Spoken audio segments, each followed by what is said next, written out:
Hello, everybody. Welcome to Coffee Time First. Today is a report on President Trump, on things that I and people that I've discussed to. Hang on one second. Can't be a Coffee Time First without a cup of coffee. Is that right? And I'm being honest with you. So, everybody grab your mug of coffee because we're going to discuss on Trump. What we think Trump should be doing, what we think he's done, how good of a job he's done, how better of a job he can do. But here at Coffee Time, what I do is I ask my friends, my neighbors, and people that I know. And I ask them how you're doing, Mr. Trump. And the majority of them, in fact, all of them, think you're doing a pretty good job. But there is some complaints. We love your tax program. We think that was great. Pick up a Supreme Court justice. We think that's great. You're putting on more judges than almost any president in history. We think that's great. We think that the majority of the stuff you're doing is pretty decent. We hope you keep it up. But we are dissatisfied with some things. One thing, this new budget plan. You caved in. I understand you needed the military money. And that you're playing with a Congress that rub my back, I'll rub your back type deal. But the American people don't want that no more. What the American people want is for them to do their job without cutting deals and without letting the special interests get their way and their hands in their pocket. And you had to sacrifice quite a lot to get the money for the military. And a majority of the people I've talked to, not all of them, some of them understood you got to play ball. But a lot of them thought that's not why you're there. You're not there to play ball. You're there to shake up the ball court. And also, we're kind of disappointed with you not speaking out against immigration enough. I know you get out there, I know you talk, but what California and states like them are doing, they're basically thumbing the nose of all America and what the Americans put you in office for. And you need to come out there and speak about it more often. I know you try. I know you're only one man. But you need to tell us a little bit more that you're on top of this. Not just coming out just before you sign the bill saying, don't ever do it again. That sounds like every other guy. There they go again. When Clinton ran for president. I'll never sign that, though. When he signed it, he said, I'll never do that again. But he signed it. We don't need a president like that no more. The American people are fed up. And I understand you're worried about elections. You're worried that if you don't play ball with the Senate, we're going to lose the power. I got news for you. If the Senate and you don't come out and tell the people like it is, that's when you're going to lose. And also, you got to start coming out and tell the people to vote for not just their senators, but the local judges. Because that's where the real power comes from. Are these local judges. And Americans need to vote for local judges too. So we're not satisfied with that. Another thing we're not satisfied, Mr. President, is with why you haven't come out and called Black Lives Matter what they are. They're a hate group. They're a hate group towards whites. And I'm not racist. I'm an independent man. I voted Democrat in my life. I voted Republican in my life. I vote for the person who I think is going to do the best job under the circumstances. So I am not racist, but they are. They do not like white people. They put up blockades where people can't walk in the streets protesting. That's a hate group. And if you go there to try to express your opinion, you're stompled on. That's a hate group. And you got to come out and start telling the American people and not worry about, well, I might not get my votes. Because that's the same old show business stuff. You know, let's not worry about the votes no more. Let's worry about the American people.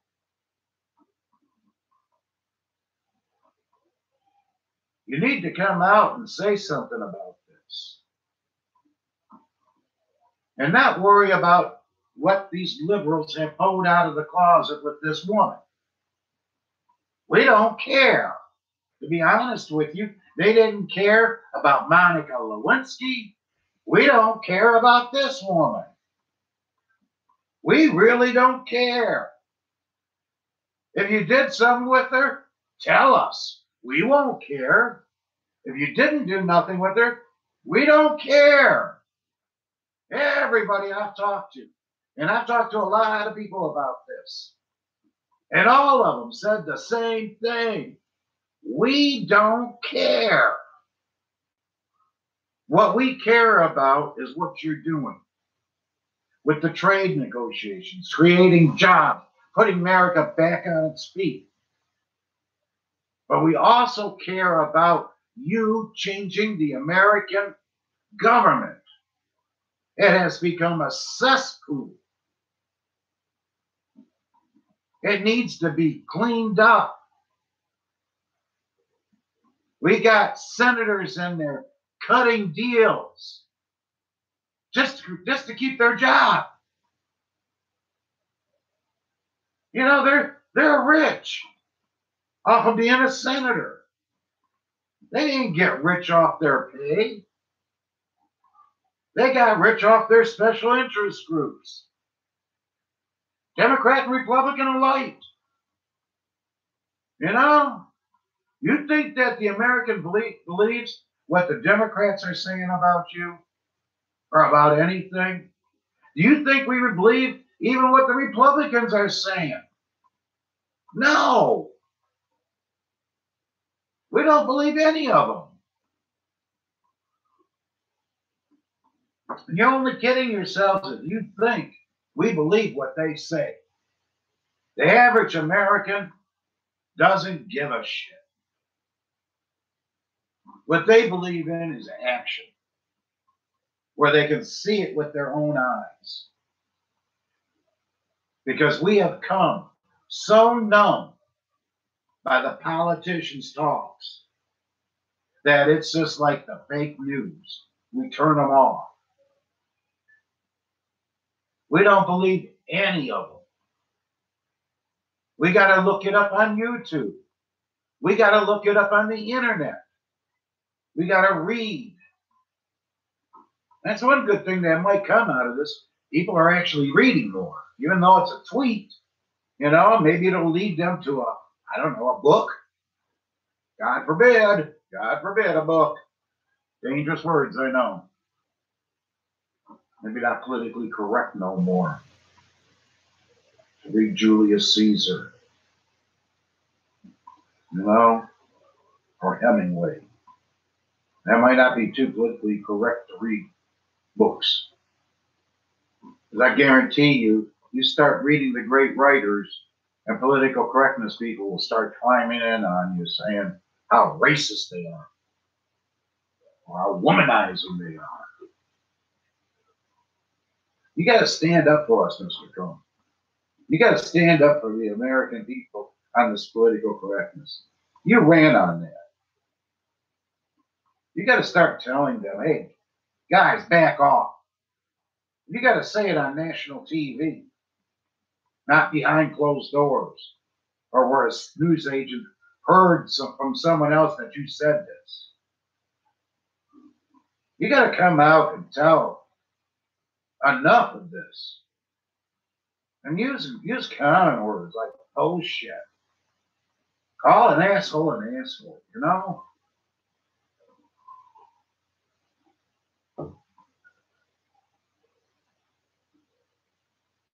I mean, I don't know this America no more. And you have to excuse me. Because I'm not accepting this America that I see in front of me. I'm not accepting Roseanne as our Republican speaker when she got a kid walking around like a tranny. And she's trying to show compassion towards that. You need to get that kid a kick in the ass and tell him that he's a man. He's not a tranny. This way of thinking is not only dangerous, and I'll get into that, it's not healthy for the child. And it's dangerous, Mr. Trump, because I'm sure you studied history. And every great society has fallen when their society became decadent. And I'm sure that society at that time thought it was acceptable. But when you break away from nature and try to create your own nature, the society will crumble. It'll fall in half. And this is one thing Russia predicted a long time ago, that we will doom ourselves. And we'll doom it with decadency. And there's no other word for it. Because a man is a man and a woman is a woman. That's the way that the Almighty created us.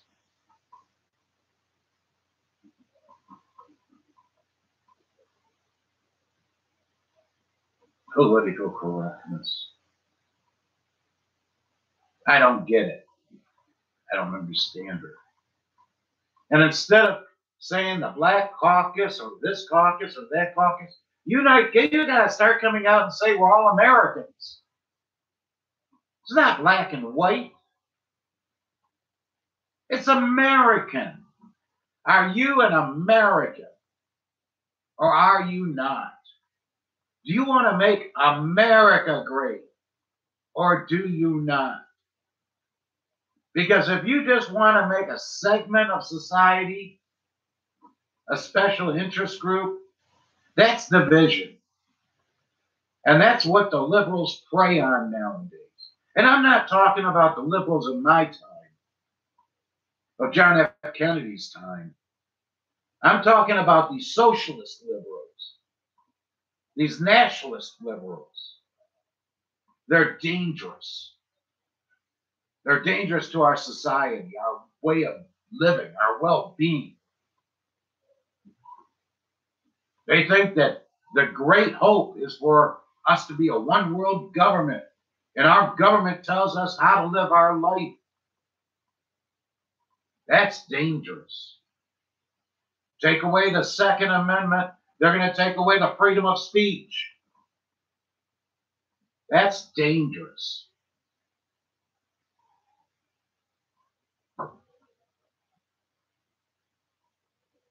You know, and I'm not trying to sound racist, and this may sound racist to you, and it's not. It really isn't. It's meant for all Americans, black, white, Hispanic, all religions. That we have to quit with the division and start the unification. And Mr. Trump, this is something I believe and I pray that you can do, is to unify the country as Americans. Not black, not white, not Jewish, not Christian, not Muslim. America. That's the center. That's what you got to promote.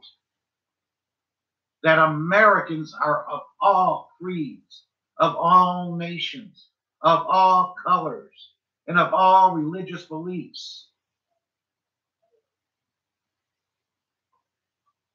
And you're not doing that enough. You're not doing it enough. And I ask everybody who's watching me, I don't know if anybody's watching me, to be honest with you. But I hope whoever does watch this agrees with me. And send a message to your congressman. Send a message to your senators. Be on top of it. Don't give up. Let them know what you think. Call them up every week. Take 2 minutes out of your life. And if you see something they aren't doing or are supposed to be doing, let them know every week. That's the way we change these people's way of thinking, is when they feel the pressure coming on them.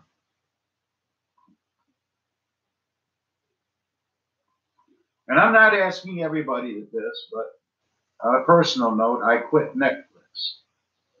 And I mean, the reason I quit Netflix, I put Susan Rice.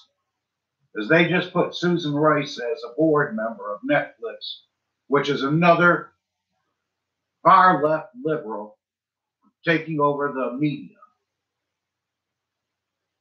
And they're doing this sneaky like. They just go into the news media slow and gradual. Just like they did with ABC and NBC and CBS and PBS and all the cable channels to promote their left-wing philosophy, to make it look like, well, it's normal. We can all get along. To, you didn't say that to me, did you? And then all of a sudden you got 100 people looking at you saying, I can't believe you said that. But so me, myself, I just said, I'm not going to give you no money no more. And I quit. And I told them why I quit. Susan Rice. We don't need another left-wing media. And they probably won't get rid of her, but they're not getting my money every month to promote her. But that's just a personal note. That's what I did. I don't know if anybody else out there is going to do it, but that's just something I did.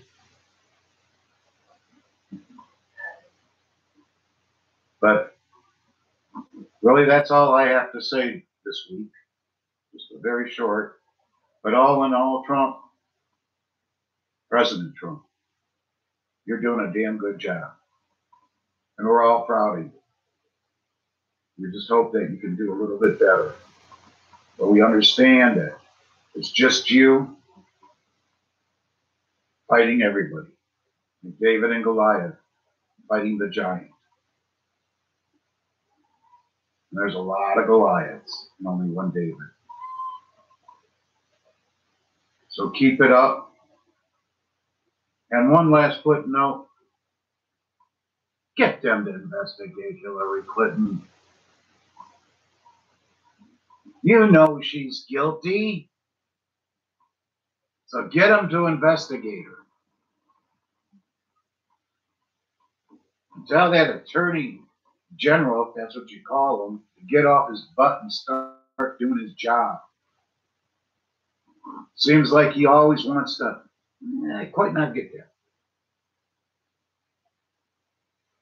You know, you need to change him.